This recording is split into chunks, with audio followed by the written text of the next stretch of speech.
Bud Not Buddy, Chapter 17. I held the mop so that it was floating on the top of the water in the bucket. I was pretending that it was an underwater boat in the book Mama used to read to me, 20,000 Leagues Under the Sea. Captain Nemo, I whispered. I was pretending I was a sailor. Aye, matey? The squabs were only able to plug 10,000 of the leaks we have. That means we have 10,000 left. I think we're going down with all hands on board. I looked to make sure no one was watching me. The dusky devastators of the Depression were still putting their instruments on the stage, waiting for Miss Thomas and Mr. Jimmy and Herman E. Calloway. I whispered, "Heavenly Father, all is lost." And then I made the mop sink down into the water, drowning Captain Nemo and all the poor squabs. I know Herman E. Calloway was trying to work me like a dog, but he was doing a real bad job at it because I'd already wiped all the tables and chairs down in the log cabin, and now I was going back to clean mopping the floor for the second time. It was a piece of cake. The bucket even had a thing on top of it that you could use to wring the mop out. And Herman E. Calloway didn't even know how much fun I was having. Making somebody work hard isn't as easy as it looks. Some folks are good at it and some folks aren't. Some folks can look at you and tell if you're even thinking about slacking off, and they'll add some work to you faster than you can say Jack Robinson. Some folks will find an excuse to strap you even if you're working as hard as you ever did in your life. I stuck the mop head into the wringer. I pretended it was somebody at a washing machine not paying attention to what he was doing and getting his whole body pulled through and wrunged out. I let the handle up to see what was left of this poor soul before I could check. Someone yelled out, 1, 2, 1, 2, 3. And I looked up. The thug was brushing his sticks across the round gold metal thing next to his drums and making it sound like a soft rain was commencing to fall on someone's tin roof. Only instead of sounding like rain splashing anytime it wanted to, the thug had it sounding like it was coming down in a steady, bouncing way. Then Dirty Deed started making the piano sound like it was a kind of drum. For a second, it fell right in with the rain pats that the thug was making. And then it took off and made you think of what Niagara Falls must sound like.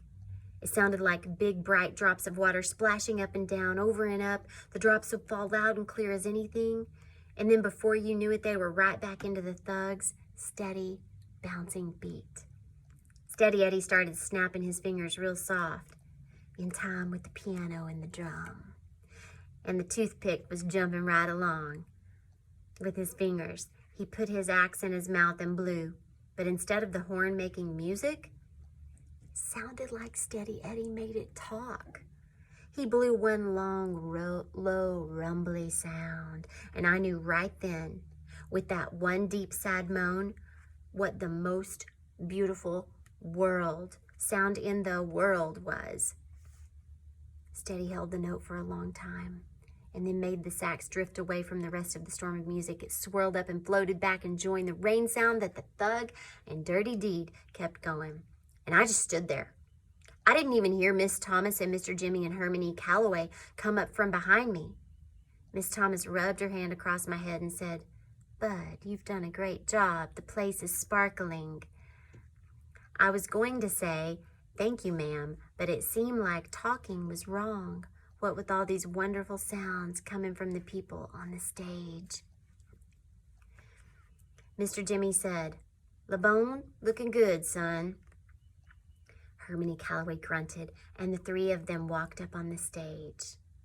Mr. Jimmy picked up his horn and joined in the storm. Miss Thomas sat on a stool and closed her eyes and ducked her head up and down. Up and down. Herman E. Calloway stood next to his giant fiddle and started bobbing his head too. He put one of his hands near the top of the fiddle and began pulling at the strings with his other hand. Every time he patted the strings, it seemed like something wide and heavy was walking by, slow and easy. Or it seemed like he was the thunder, soft and far away but getting closer all the time. All these instruments blended up together, and just like the smell in the library, you couldn't tell which one was your favorite. First, you'd say it was Mr. Jimmy on the trumpet, And then Doodoo-Bug's trombone would make you think it was the best. And then Dirty Deed would make the piano sound like water hitting big rocks. And you would know there wasn't anything that sounded that good until Steady Eddie made his saxophone sing and talk and dance around everyone else. And you'd swear that was the only sound you ever wanted to hear again. All the while, Herman E. Calloway and the Thug kept everything moving by making the drums and giant fiddle pound out a soft, steady beat, like someone's heart turned way up loud. You'd have a real hard time trying to figure out which instrument was your favorite until Miss Thomas opened her mouth. While the rest of the band was being a storm, she was the sun busting through the thick gray clouds. With the first thing she sang, you had to wonder why this band was called Herman E. Calloway and the Dusky Devastators of the Depression. It should be called Miss Thomas and the Dusky Devastators of the Depression, and a mean old guy on the fiddle. She was so good she didn't even have to sing real words. She mostly sang things like la la, la da dee da da da ho.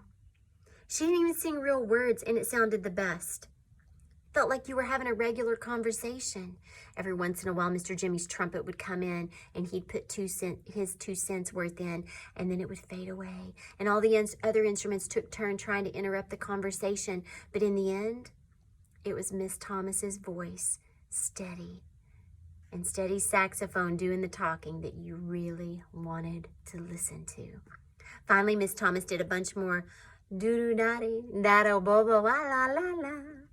And Steady answered then. And just when you thought you could understand this language, Miss Thomas broke out in American. And she sang, "We haven't met since then. Gee, but it's nice to see you again. Nice to see you again." And then the storm was over. And the last thing you could hear was rain from the Thug and the thunder from Herman E. Calloway getting farther and farther away, like the storm had gone and blowed itself over into the next county. And then it was dead quiet. And I let the mop fall over. And I clapped as loud as I could, and I said, "Wow!" Miss Thomas stood up and did one of those curtsy bows. I clapped louder. I could see now why this band got to have 6 exclamation points behind their name.